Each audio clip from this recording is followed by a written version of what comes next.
우리 함께 인사하겠습니다. 잘 나오셨습니다. 성도님 얼굴만 봐도 은혜가 됩니다.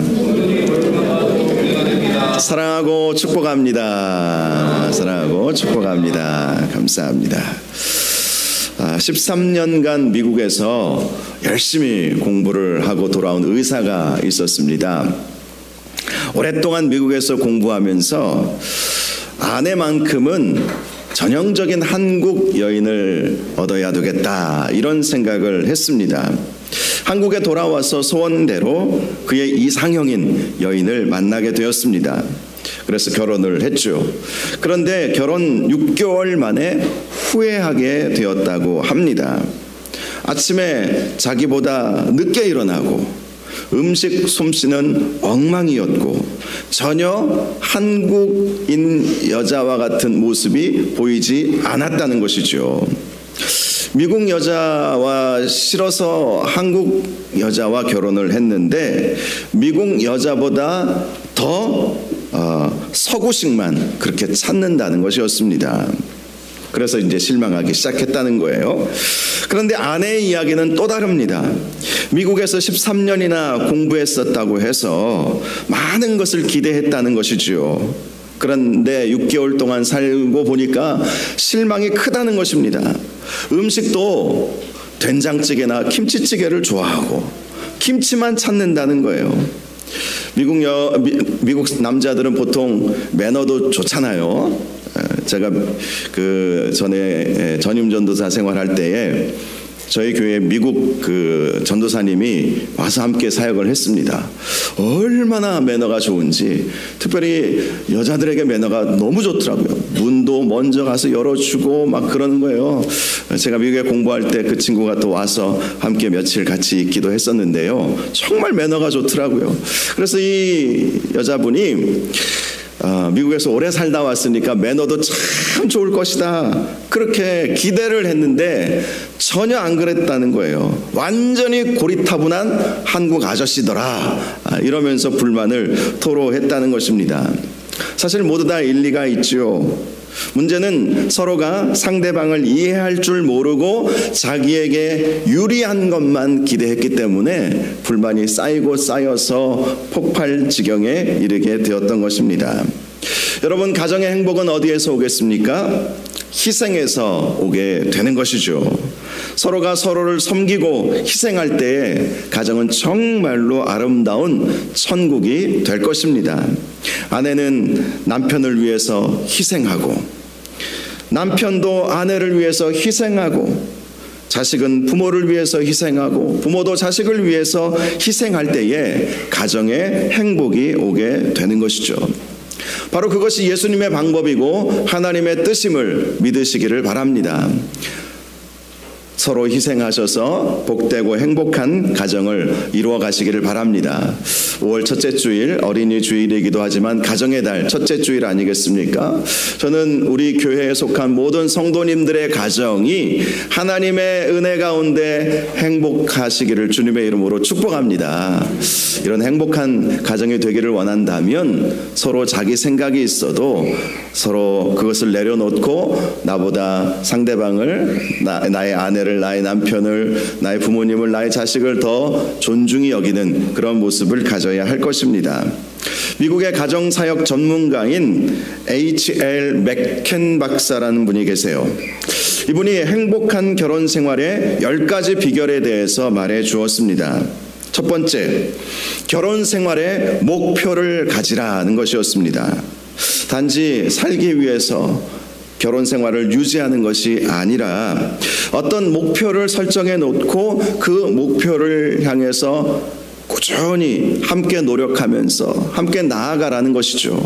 목표가 분명하면 살다가 여러 가지 어려움들도 있을 수 있겠지만 그 목표를 이루기 위해서라도 서로 한마음 품게 되면서 살지 않겠습니까? 두 번째, 결혼 전에는 두 눈을 뜨고 결혼 후에는 한 눈을 감으라라는 것이었습니다.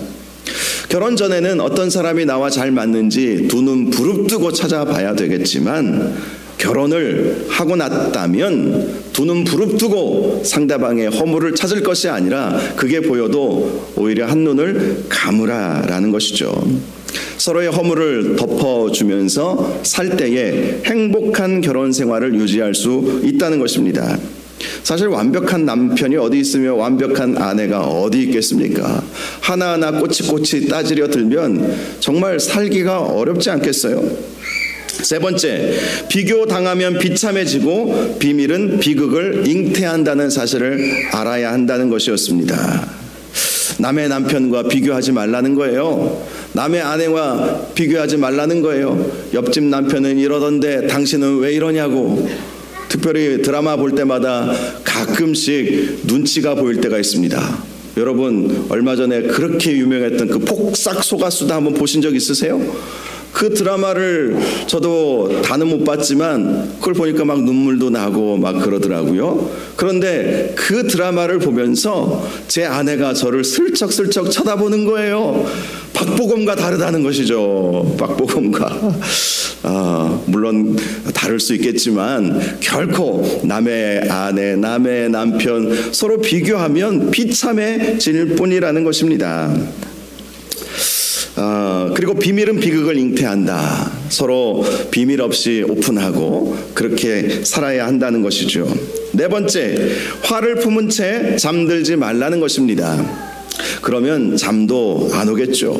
잠도 제대로 못 자면 건강도 상할 뿐입니다. 그것이 쌓이고 쌓이면 돌이킬 수 없는 강을 건너기 때문인 것입니다. 다섯 번째, 마주보지 말고 같은 방향을 보라는 것입니다. 결혼 전에는 서로 마주보겠죠. 눈빛도 교환하고 사랑을 서로 공감하는 그러한 시간을 갖겠지만, 물론 결혼 후에도 서로 마주보면서 살아야 되겠지만 더 중요한 것은 같은 방향을 보는 것입니다. 진정한 사랑은 같은 방향을 함께 보는 것이죠. 여섯 번째, 돈을 사용하는데 하나가 되라는 것입니다. 서로 다른 주머니 차지 말고 함께 투명하게 가정 안에서 돈을 함께 사용을 해야 한다는 것입니다. 일곱 번째, 입술의 30초가 가슴의 30년이다 라는 것입니다. 그만큼 한마디의 따뜻한 말이 30년을 좌우한다는 것이죠.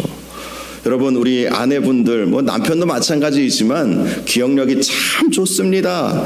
30년 전에 했던 말, 무심코 실수로 했던 말 끝까지 죽을 때까지 기억합니다.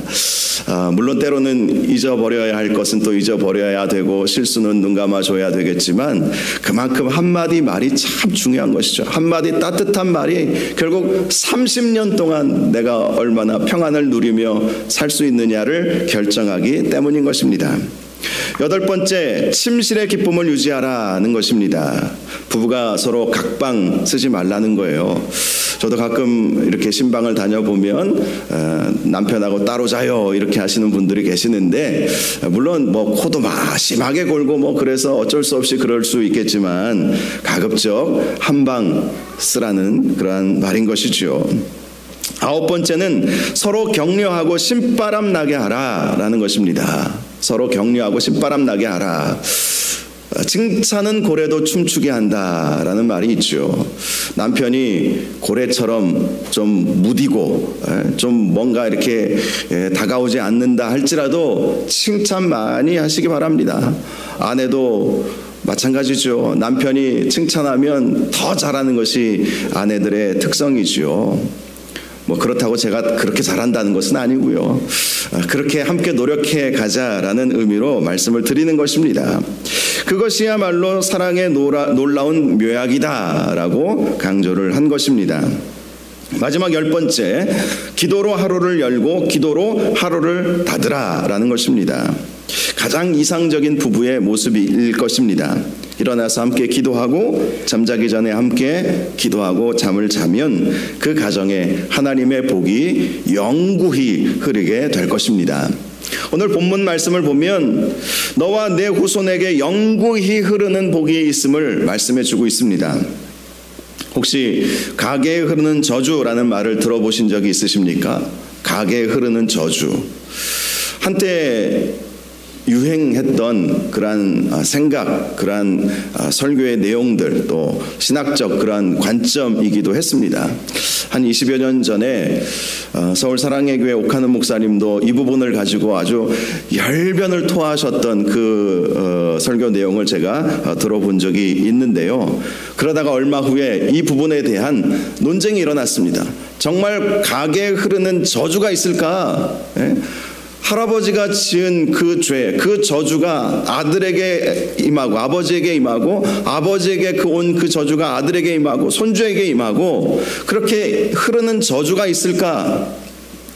논란 끝에 결론을 내렸습니다. 적어도 우리 교단에서는 가게에 흐르는 저주는 없다. 딱 결정을 내렸습니다. 왜냐하면 예수 그리스도의 보혈의 피가 설령 가게에 흐르는 저주가 있을지라도 단번에 끊어버리셨기 때문입니다. 우리가 예수 그리스도의 피를 의지하는 순간 설령 우리의 아버지 할아버지가 무당이었고 뭐 절의 주지였고 그렇다 할지라도 내가 예수 그리스도를 믿는 그 순간 그 저주는 다 끊어져 버린다는 사실을 믿으시기를 바랍니다. 가게에 흐르는 저주, 집안에 흐르는 저주는 결코 존재할 수 없어요. 내가 예수 그리스도를 의지하고 믿는 순간, 예수 그리스도의 보혈의 피를 의지하는 순간 그 모든 저주들이 있어도 다 끊어지기 때문인 것입니다. 그렇다면 가게에 흐르는 축복은 있겠습니까? 당연히 있죠. 가게에 흐르는 축복은 반드시 있습니다. 그것은 성경적이에요. 시편 37편 25절 26절을 보면 내가 어려서부터 늙기까지 의인이 버림을 당하거나 그의 자손이 걸식함을 보지 못하였도다. 그는 종일토록 은혜를 베풀고 꾸어주니 그의 자손이 복을 받는도다 라고 말씀을 하고 있습니다. 이 시는 다윗의 말년에 지은 시였습니다. 그가 자신의 인생을 돌아보면서 의인이 버림당한 것을 본 적이 없다는 거예요. 의인의 자손이 걸식함을 본 일이 없었다는 것입니다. 오히려 그 의인은 종일토록 은혜를 베풀고 꾸어주는 삶을 살게 되었다는 것이에요. 은혜를 베풀고 꾸어주었다는 것은 그만큼 하나님께서 주신 은혜가 있었고 주신 축복이 많았다는 것을 말씀하는 것이죠. 그리고 그로 인해서 그의 자손들도 다 복을 받았더라. 그것을 다윗이 그의 말년에 보았기에 이렇게 증거할 수 있었던 것입니다. 저도 4대째 예수 믿는 가정에서 태어났습니다. 저의 가문을 가만히 보니까 하나님께서 참 은혜를 많이 주셨구나 이런 생각을 하고 있습니다. 물론 그렇다고 해서 중간중간 어려움이 전혀 없었던 것은 아닙니다. 시련도 있었고 시험도 있었고 뭐 여러 가지 어려움들도 있었지만 그러한 것들을 믿음으로 이겨내고 나중에는 더 잘 되는 것을 보았습니다. 가게에 흐르는 축복은 반드시 있습니다. 내가 예수 잘 믿으면 반드시 그 하나님의 복은, 하나님의 은혜는 내 자녀와 내 후손들에게 임하게 될 것입니다. 물론 그 자녀들도 예수님을 잘 믿어야 되겠죠. 그런데 내가 정말 간절히 하나님 앞에 기도하고 자녀들을 위해서 축복하고 또 자녀들이 잘 되기 위해서 하나님을 의지하면서 그렇게 기도하면요, 지금은 속색이 있는 것 같아도 나중에는 주님께로 반드시 돌아오더라고요. 제가 지금까지 목회하면서 장례식을 참 많이 치루어 보았습니다. 그리고 연세 많이 드신 권사님들의 기도 제목도 많이 들었는데요. 대부분의 기도의 제목이 자식들을 위한 기도의 제목이었어요. 내 자식 예수 잘 믿고 하나님의 은혜 받으면서 살기를 원합니다.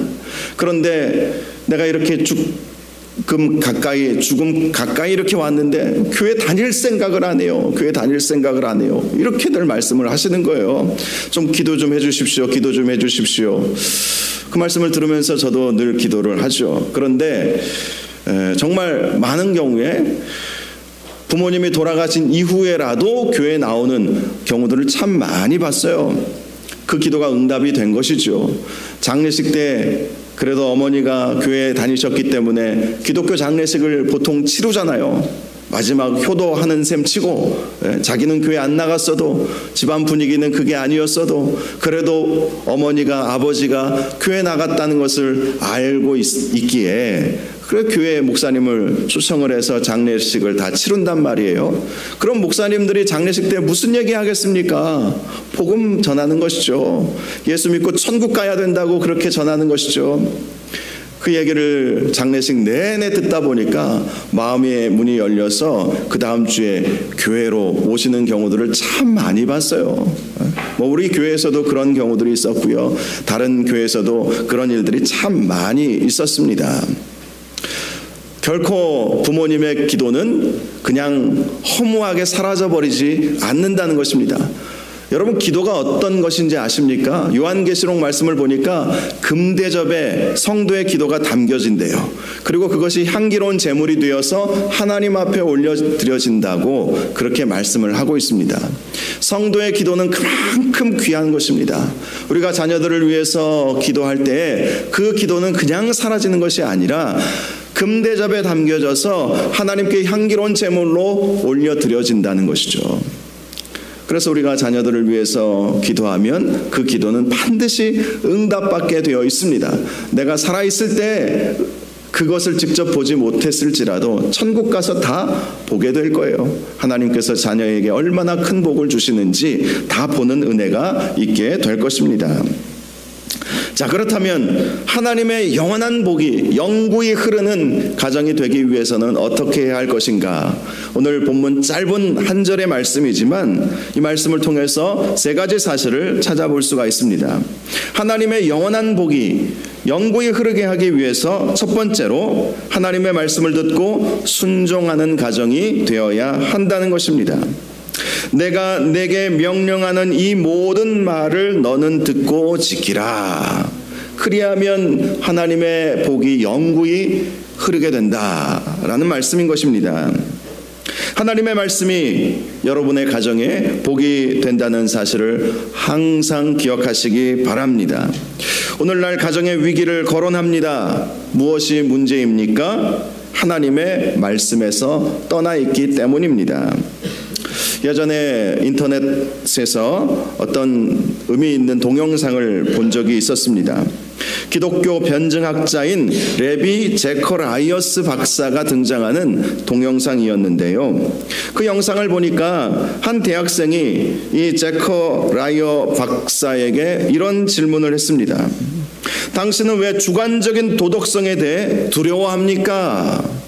이 제커라이어스 박사님이 우리의 삶의 기준은 하나님의 말씀이 되어야 한다. 그것이 우리의 도덕적 기준이 되어야 한다. 이 강연을 했거든요. 그랬더니 이 대학생 이 친구가 왜 당신은 주관적인 도덕성에 대해 두려워합니까? 이렇게 질문을 한 것입니다. 인간은 성경이라고 하는 어떤 기준이 없어도 스스로 도덕성을 유지할 수 있는 존재 아닙니까? 인간은 그만큼 도덕적이다. 그런데 왜 주관적인 그 도덕성을 무시하려 합니까? 이런 질문을 한 것입니다. 무엇이 두려워서 성경에서 꼭 기준을 찾으려고 하느냐는 것이었습니다. 그러자 제커라이어 박사가 이런 설명을 했습니다. 만일 우리 인간의 주관적 도덕성이 탁월하다면, 그것이 완전하다면 왜 사람들은 문을 잠그고 밤에 잠을 잘까요? 이렇게 물어본 거예요. 주관적 도덕성, 인간 스스로를 통제할 수 있고 스스로 좋은 사회를 만들어 갈 수 있는 나름대로의 그러한 가치 기준을 가지고 있다는 거예요. 그런데 그 인간이 가지고 있는 그 주관적인 그 도덕성이 정말 완전하다면 왜 사람들마다 집집마다 문 잠그고 자느냐라는 것이죠. 사실 불안전하기 때문에 우리의 사회에는 경찰도 필요한 것이고 때로는 군대도 필요한 것이고 법도 필요한 것 아니겠습니까? 인간 스스로 도덕적으로 완전할 수 없기 때문에 그러한 사회적인 객관적인 기준들을 만들어 가고 있다는 것입니다. 만약 객관적인 그러한 기준이 없다면 주관적인 도덕성으로 인해서는 이 세상은 정말 큰일 나는 세상이 된다는 거예요. 사실 그렇죠. 주관적인 도덕성이라고 하는 것이 얼마나 상대적입니까? 하나님의 말씀이라고 하는 객관적인 기준이 세워져야 한다는 것입니다. 우리의 가정이 영원한 하나님의 복이 임하기 위해서는 하나님의 말씀이 우리 가정의 기준이 되도록 만들어야 한다는 것입니다. 내 경험과 내 생각이 아니라는 것이죠. 내 도덕적 기준이 아니라는 것입니다. 하나님의 말씀이 기준이 되어야 하나님의 복이 영구히 흐르게 된다는 것입니다. 신명기 5장 10절을 보면 이렇게 말씀합니다. 나를 사랑하고 내 계명을 지키는 자에게는 1000대까지 은혜를 베푸느니라. 하나님을 사랑하고 하나님의 말씀을 지키는 자에게 주시는 축복이 있습니다. 1000대까지 하나님의 은혜가 임하게 된다는 것이죠. 1000대까지 우리의 자손 영구히 하나님의 복이 흐르게 된다는 것입니다. 하나님은 그래서 하나님의 말씀을 자녀에게 가르치라라고 말씀을 하셨죠. 신명기 6장을 보면 일명 쉐마라고 하는 본문이 나옵니다. 신명기 6장 6절에서 7절 말씀을 보면 오늘 내가 내게 명하는 이 말씀을 너는 마음에 새기고 내 자녀에게 부지런히 가르치며 집에 앉아 있을 때에든지 길을 갈 때에든지 누워 있을 때에든지 일어날 때에든지 이 말씀을 강론할 것이며, 누구에게 강론하라는 거예요? 자녀에게 강론하라는 것이죠. 너는 이 말씀을 마음에 새기고 내 자녀에게 부지런히 가르치라. 부지런히 가르치라. 왜 그렇게 부지런히 가르치라고 말씀하셨겠습니까? 하나님의 말씀이 복이 되기 때문인 것입니다. 시편 128편 1절을 보면 여호와를 경외하며 그의 길을 걷는 자마다 복이 있도다 라고 말씀하고 있습니다. 그의 길을 걷는다라는 것이 하나님의 말씀을 지키며 살아가는 것을 말하는 것입니다. 그렇게 하나님의 말씀을 지켜 행할 때에 하나님께서는 우리 가정에 영원토록 복을 허락하여 주실 것입니다. 하나님의 말씀이 여러분의 가치 기준이 되게 하시기를 바랍니다. 여러분의 경험이 아니고 여러분의 지식이 아닙니다. 하나님의 말씀이 기준이 될 때 그 가정에 하나님께서 반드시 영구히 흐르는 복을 주실 것입니다.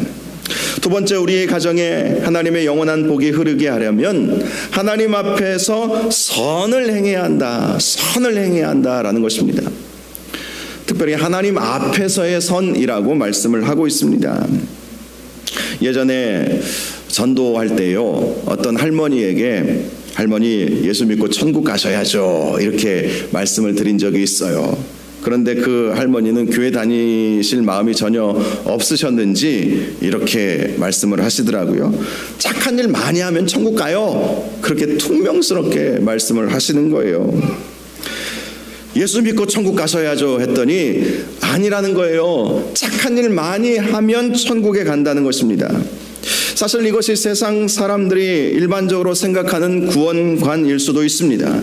착한 일을 많이 하면 천지신명께서 감동하셔서 자기를 천국으로 인도하고 극락 왕생할 수 있도록 만들어 줄 것이라는 그 신념, 그것이 세상 사람들이 가지고 있는 신념입니다.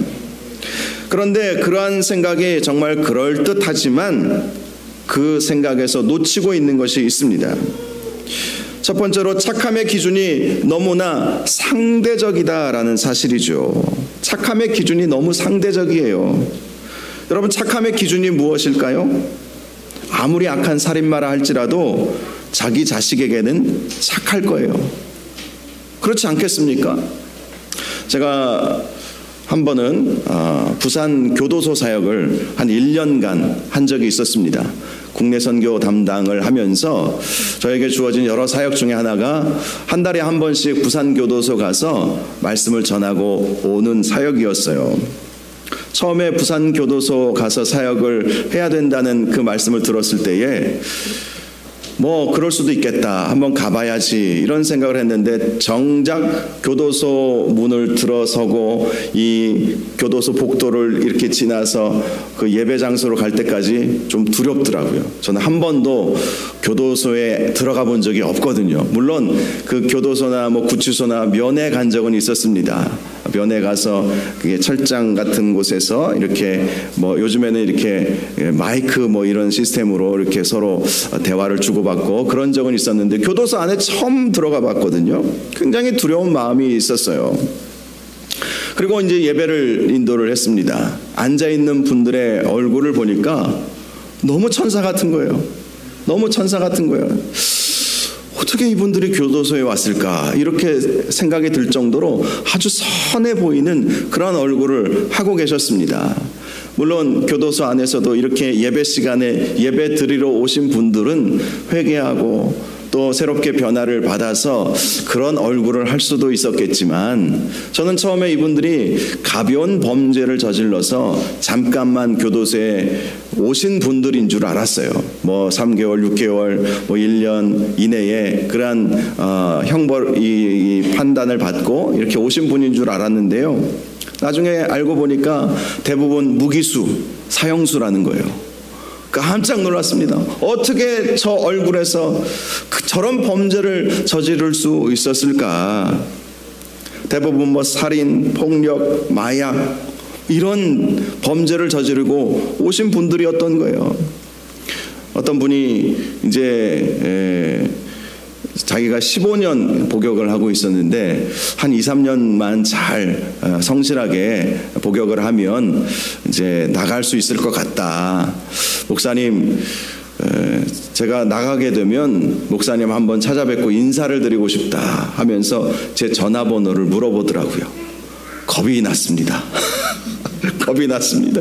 제가 잘못한 건 없지만 혹시나 하는 마음에 겁도 나더라고요.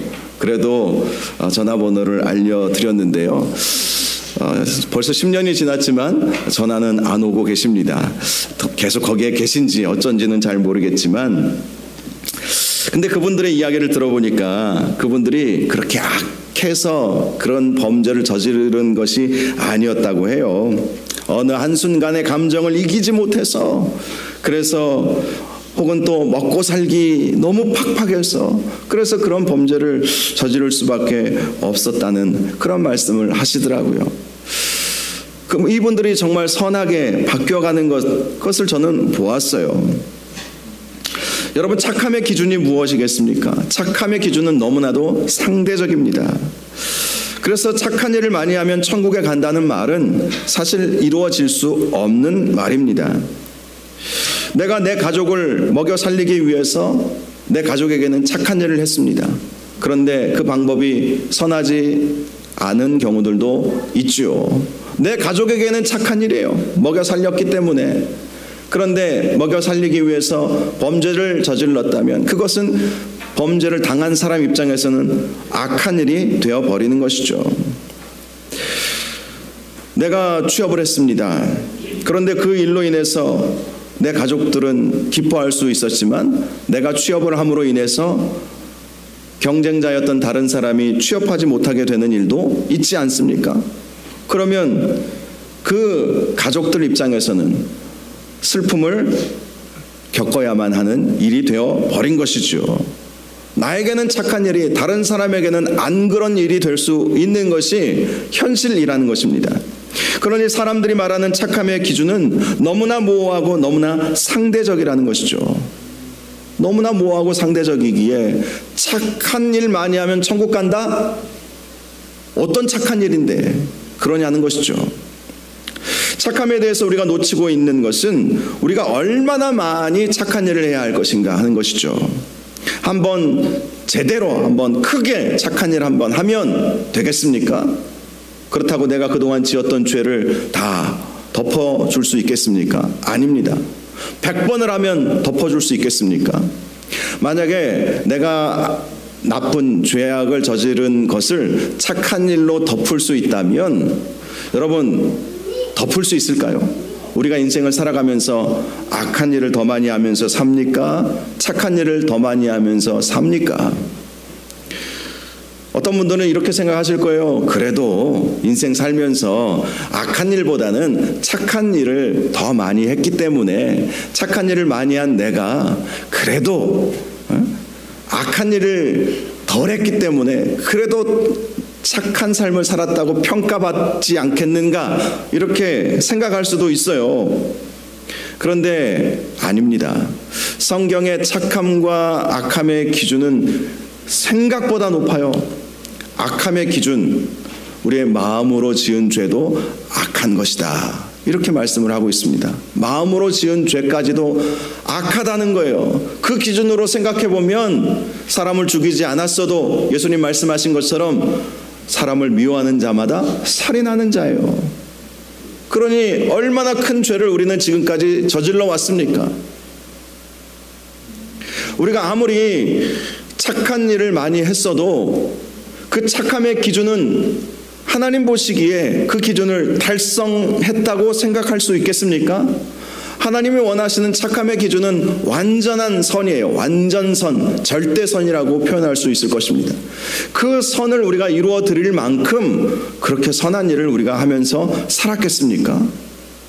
그러니 아무리 우리가 착한 일을 많이 했을지라도 그것이 정말 과연 모든 사람들이 인정해 줄 수 있는 착한 일인지도 의문일 뿐만 아니라 우리가 아무리 착한 일을 많이 했다 할지라도 우리의 악함을 가릴 수 없다는 한계가 있는 것이죠. 그러므로 착한 일 많이 한다고 구원받는 것이 아닙니다. 우리가 유일하게 구원받을 수 있는 길은 오직 예수 그리스도를 믿어야만 구원받을 수 있는 거예요. 예수 그리스도의 보혈의 피를 의지하고 예수 그리스도의 그 피 묻은 복음만이 우리를 구원으로 인도하여 줄 수 있는 것입니다.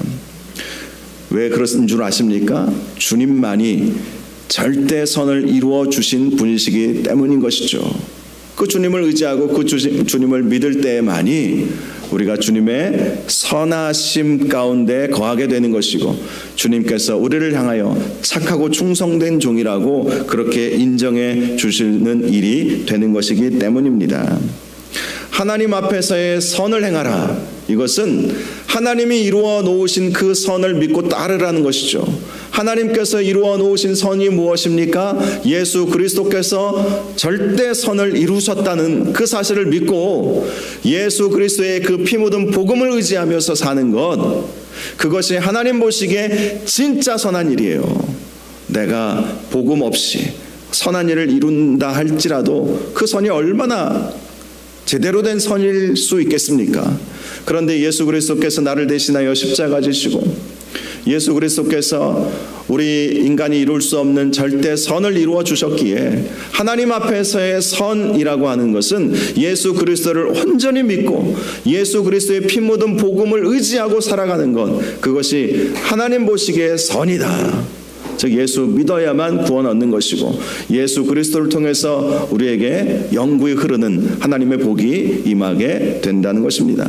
예수님만이 우리에게 영구히 흐르는 복을 주실 수 있음을 우리가 잊지 말아야 한다는 것입니다. 세 번째로 우리 가정에 영구히 흐르는 복이 있게 하기 위해서는 여호와의 목전에서 의를 행해야 한다라는 것이었습니다. 의를 행하라. 의. 우리나라 사람들은요, 의에 대해서 굉장한 높은 기준을 가지고 있다고 합니다.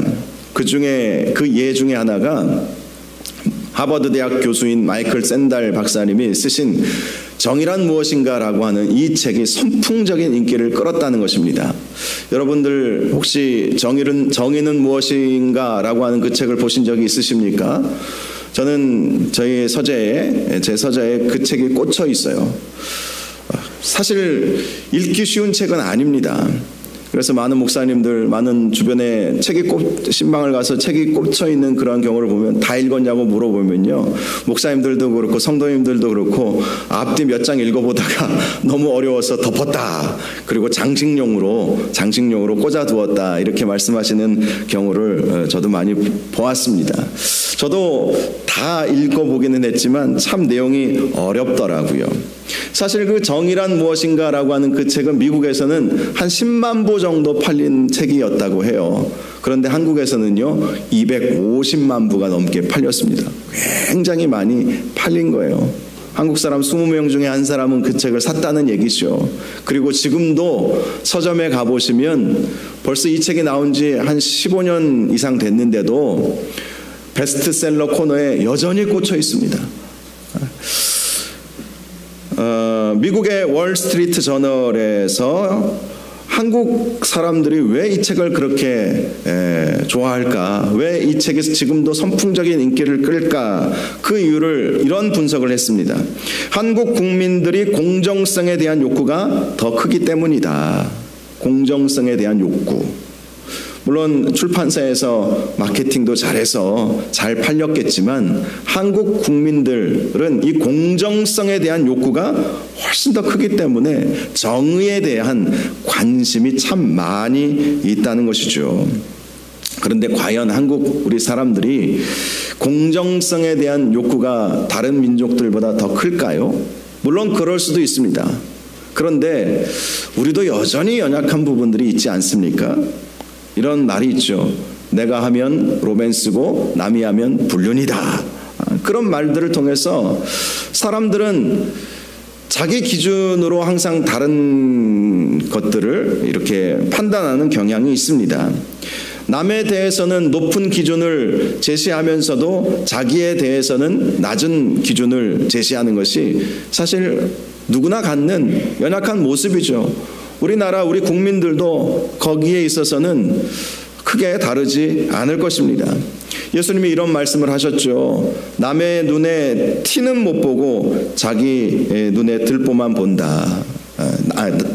자기 눈에 들보는 보지 못하고 남의 눈에 티는 본다.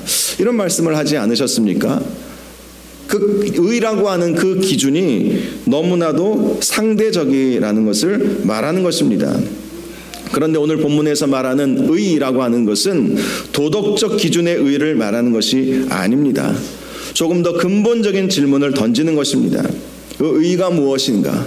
하나님과의 관계에 있어서의 의를 말하는 거예요. 하나님과의 관계에 의해서 의와 불의가 결정이 된다는 것입니다. 하나님과 어떤 관계를 맺고 살아가느냐가 의로운가 불의한가를 결정짓는다는 것입니다. 실제로 하나님과의 관계에 문제가 생기면 여지없이 우리 인간은 불의를 행하게 되어 있습니다. 관계, 하나님과의 관계가 중요하다는 거예요. 그 관계의 문제가 해결되지 않으면 우리는 하나님 앞에서 의로운 삶을 살아갈 수가 없다는 것입니다. 어느 정신과 병동의 의사가 환자들을 치료한 다음에 그 환자가 제대로 치료받게 되었는지 아니면 더 치료가 필요한지를 결정하는 그러한 방법을 개발을 했다고 합니다. 그 측정 방법은 이것이었습니다. 그 환자가 있는 방에 수도꼭지를 달아놓고요. 수도꼭지를 살짝 열어놓습니다. 그러면 수돗물이 줄줄줄줄 이렇게 새지 않겠습니까? 그러면 수돗물이 방에 흘러서 방에 물이 고이게 될 것입니다. 이때 환자에게 걸레를 주고 그 물을 좀 닦아보실래요? 이렇게 물어본다는 거예요. 그러면 치료가 다 된 사람은 먼저 상황을 탁 보고 그 원인이 무엇이구나. 저 수돗물에서 물이 나오고 있으니까 수돗물을 잠가야 되겠구나. 그 생각을 하게 되는 것이죠. 그리고 물을 수도꼭지를 잠그고 고여있는 물을 닦아내는 것이죠. 그러면 의사가 판단합니다. 이분은 치료가 다 됐구나. 그런데 치료가 아직 덜 된 사람들은 그 원인을 보지 못하고 물만 계속 닦아낸다는 거예요. 닦아내는데 계속 물이 고여있으면 이거 왜 이래? 그러면서 계속 물만 닦아낸다는 거예요. 이러면 이분은 치료가 더 필요하구나. 이렇게 판단을 한다는 것입니다. 여러분, 우리 인류의 역사상 왜 우리 가운데 불의라고 하는 것이 들어왔습니까? 불의는 다른 말로 죄죠. 왜 들어왔습니까? 근본적인 인간의 그 원인이 있지 않습니까? 하나님과의 이 관계에 문제가 생겼기 때문에 결국 죄라고 하는 것이 생겨난 거예요. 창세기 3장을 보면 아담과 하와가 하나님께서 명령하신 그 명령에 순종하지 않았습니다. 선과 악을 알게 하는 나무의 열매를 먹지 말라고 하여 주셨는데도 불구하고 사단의 꾀임에 넘어가서 그 열매를 따서 먹어버렸습니다. 그 이후부터 즉 하나님의 말씀에 불순종하고 하나님과의 관계가 깨어지면서부터 그들은 죄를 짓기 시작한 거예요. 그전에는 벌거벗었어도 부끄럽지 않았는데 이제는 서로의 허물이 보이기 시작했습니다. 그리고 자기의 허물을 감추기에 급급하게 되었습니다. 하나님은 아담에게 묻습니다. 왜 내가 먹지 말라던 나무의 열매를 먹었느냐? 그러자 아담이 말하죠. 하나님이 주셔서 나와 함께한 그 여자가 내게 그 나무의 열매를 주므로 내가 먹었나이다. 왜 그 나무의 열매를 먹었느냐? 하나님 탓이에요. 그리고 저 여자 탓이에요. 자기는 책임이 없다는 것이죠. 하나님과의 관계가 깨어져 버리니까 하나님 원망하고 자기와 함께한 하와를 원망하면서 걷잡을 수 없을 정도로 죄가 확산이 되어버렸던 것입니다. 그 결과 두 아들 가인과 아벨 사이에서 살인사건도 일어나게 되었던 것 아니겠습니까? 하나님과의 관계가 깨어졌기 때문에 불의라고 하는 것이 생겨난 거예요. 그렇다면 의로운 사람이 되기 위해서는 어떻게 해야 되겠습니까? 하나님과의 관계가 회복이 되어야 하는 것입니다. 하나님과 연합하고 우리가 주 안에 거하는 것, 그것이야말로 진정한 의로운 모습이라는 것입니다. 자, 답은 나와 있습니다. 우리의 가정에 영구히 하나님이 주시는 그 영원한 복이 흐르게 하기 위해서 어떻게 해야 할 것인가? 첫 번째로 하나님의 말씀에 순종하고 그 하나님의 말씀이 우리의 가치 기준이 되게 만들어야 한다는 것이죠. 두 번째로 하나님께서 원하시는 선을 행하라. 그 선은 예수 그리스도를 믿는 것이다. 세 번째로 하나님 앞에서 의를 행하라. 그 의는 하나님과의 관계 회복이다. 이것을 우리에게 말씀해 주는 것입니다. 그럴 때에 우리의 가정에 영구히 흐르는 그 복이 임하게 된다는 것이죠. 오늘 어린이 주일이잖아요. 우리 자라나는 그 아이들에게 여러분이 줄 수 있는 것이 얼마나 되겠습니까? 줄 수 있는 것은 한계가 있어요. 또 준다 할지라도 내가 많은 것을 가지고 있어서 많은 것을 상속해 준다 할지라도 여러분 심심치 않게 사회에서 일어나는 일 보잖아요. 그 재산 문제 때문에 자식들 불화가 일어나는 것 다 보지 않습니까? 그래서 어떤 영화에서인가요? 그것을 걱정하는 아버지가 자기 온 재산을 사회에 그냥 기부해버린 거예요. 그랬더니 그것 가지고도 막 싸우고 법정 투쟁을 하고 그렇게 하는 모습도 보았습니다. 진짜 복은 하나님을 아는 복이고 진짜 복은 예수 그리스도를 믿어서 영원한 생명을 얻는 복, 그것이 진짜 복인 것이죠. 그리고 그 복을 받아야 이 세상에서 하나님의 은혜를 누리며 살 수 있는 것입니다. 사랑하는 여러분, 저는 저와 여러분의 가정에 하나님께서 주시는 영구히 흐르는 복이 있기를 주님의 이름으로 축복합니다. 그 복을 사모하시고 그 복을 자녀들에게 물려주실 수 있기를 주님의 이름으로 축원합니다. 그래서 정말 하나님의 은혜가 넘치는 가정들 다 되시기를 주님의 이름으로 축원합니다. 이 시간 우리 함께 찬양하기를 원합니다. 주가 일하시네라는 제목의 찬양입니다. 여러분, 우리의 가정이 정말 하나님께서 주시는 복을 누리고 살려면 내 힘으로는 안 되죠. 주님께서 일해 주셔야만 합니다. 그리고 그 일을 위해서 우리는 끊임없이 기도할 뿐인 것이죠. 주님, 우리의 가정을 영구히 흐르는 복이 있는 가정 되게 하여 주옵소서. 이런 마음으로 이 찬양 함께 부를 수 있기를 바랍니다. 함께 찬양하겠습니다.